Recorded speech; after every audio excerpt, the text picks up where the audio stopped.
The Atlanta Hawks might be the most interesting team in the entirety of the NBA this offseason. This is a team with a little bit of history of postseason success. They made the Eastern Conference Finals a couple years ago. It's a team with a ton of talent, especially young talent, that also has gone through a couple of different head coaches, that also has had 2 consecutive really disappointing seasons, and might also have a star that you think would have a ton of value, but actually doesn't. So here's the thing for Atlanta. Basically, it boils down to 2 different mindsets here. You either continue to push forward with this group that you have, Trae Young, DeJounte Murray, DeAndre Hunter, John Collins. You maybe shift around a few of those pieces like they tried to do this past offseason by bringing in Murray, by getting rid of guys like Kevin Huerter, and you bet on the talent, you bet on them continuing to develop, especially now that you brought in Quinn Snyder, and you continue to go forward with what you started years ago, which was this rebuild around Trae Young. Or you make the decision right now, this offseason, to move on from this group, to move on more specifically from Trae Young and start from scratch. And that would be an unbelievable decision for a team that a few years ago made a surprise run to the Eastern Conference Finals, as well as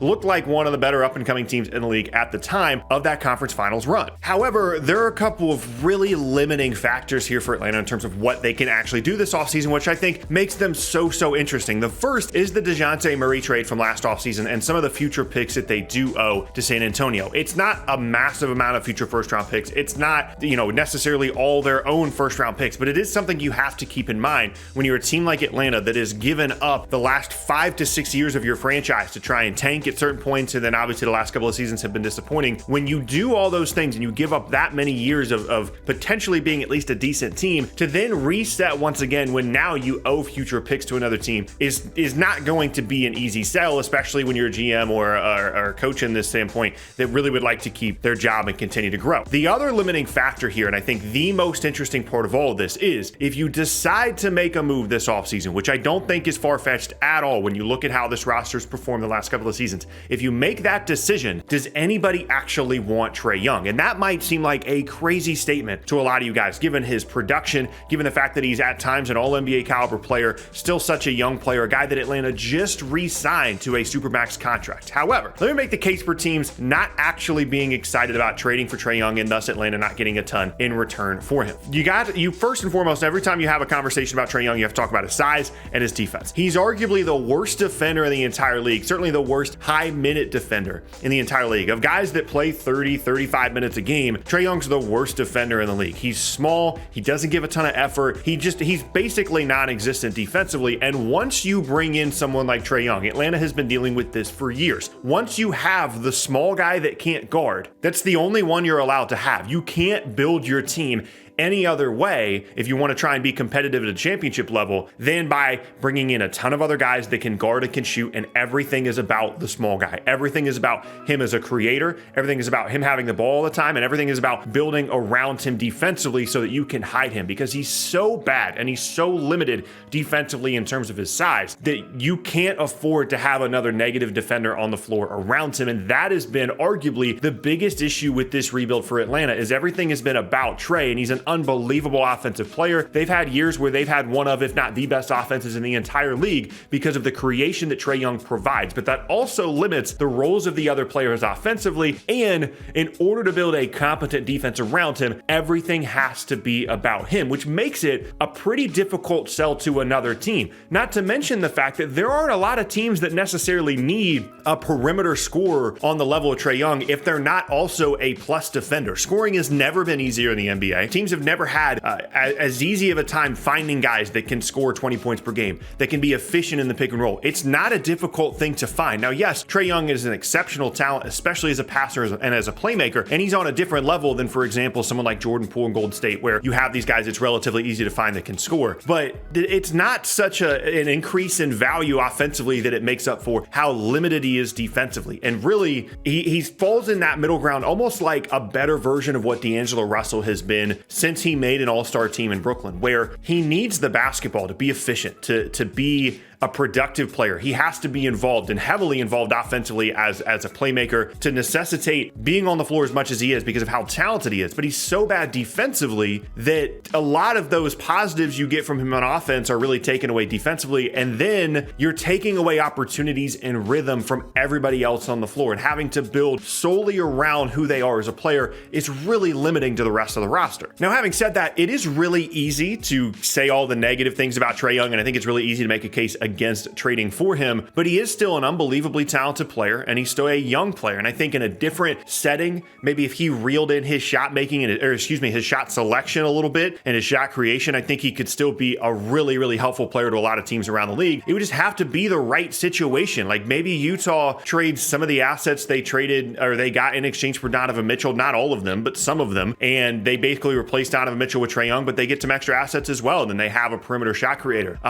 Brooklyn is going to be a team that people are going to mention here with Trae Young because of how badly they need a perimeter shot creator, and it's going to be teams like that. Like you're going to have to find teams around the league that are middle of the pack playoff teams or close to playoff teams in Utah's case that really desperately need perimeter creation and would be willing to overlook all the other things that are negative about Trae Young's game, and in the case of both Utah and Brooklyn, have pieces that you can play around that guy to cover for all of his defensive weaknesses. But given all of the issues that Trae Young has, it's an incredibly interesting storyline to continue to keep an eye on because Atlanta might make the decision, as there have been rumors and reports of recently, that they're ready to move on from Trae Young, that they're recognizing that there's just no way to build a competent roster around him with what they have. They've had too many mistakes. They've had too many missteps in terms of roster construction. They've had too many guys not work out at a high level that they're just not going to have the ability to bring a championship roster to Atlanta with Trae Young there. And they might make that decision, say, okay, it's time to trade him. But they might not have nearly as many suitors as you would think, given his counting stats, his box score stats over the last couple of seasons. And also, even if they did find a trade partner, what they would get in return might not be nearly as valuable as what you would think initially. And to me, if I'm Atlanta, I really would explore trying to find a different destination for Trae Young. And that doesn't mean I would completely tear down the team.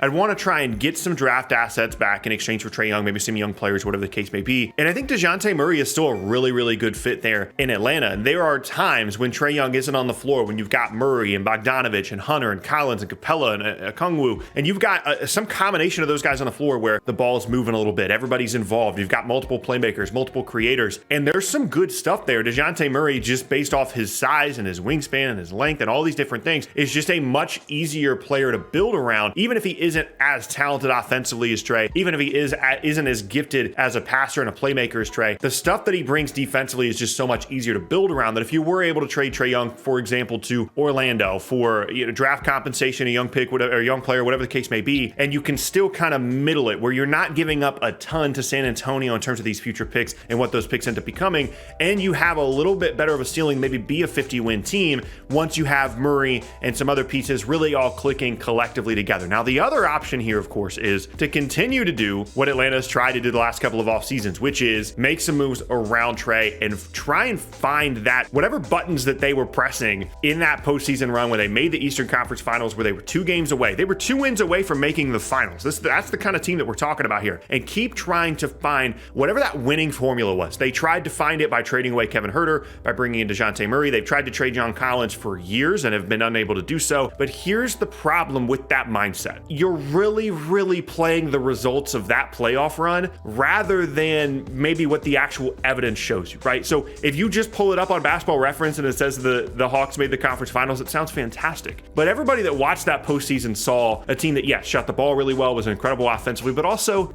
they got kind of lucky in that postseason, specifically against that Philadelphia team. There's no way that Philadelphia, if they were a normal, competent basketball team, would have lost to Atlanta, and it would have just been, oh, they made the second round, that's interesting, and it wouldn't have been something as, placed on this pedestal of, oh my gosh, they made the Eastern Conference Finals, they were 2 wins away from the finals. Giannis gets hurt in the conference finals to make sure that they are only 2 wins away from the finals, and then the Sixers were just a complete disaster. The Simmons thing, everybody already knows what happened there, right? And so if you just look at it from, from the clouds, basically, if you just look at it in a bigger picture, oh yeah, of course they made the Eastern Conference Finals. There's a really high ceiling here, but more likely what we've seen from them the last few seasons is a much better indication of how talented this team actually is. And as a result, that might necessitate not only a Trae Young trade, but potentially a complete change in the roster. And I'm telling you right now, whether anything happens or not, there's going to be some weird rumors this offseason about Trae. There's going to be some stuff leaked about how teammates are unhappy. There's going to be some weird stuff leaked about how, they've gotten rid of 2 coaches potentially at Trae Young's request. And all those things could come together and result in a Trae Young trade and maybe Atlanta not getting back as much as everybody thinks they would.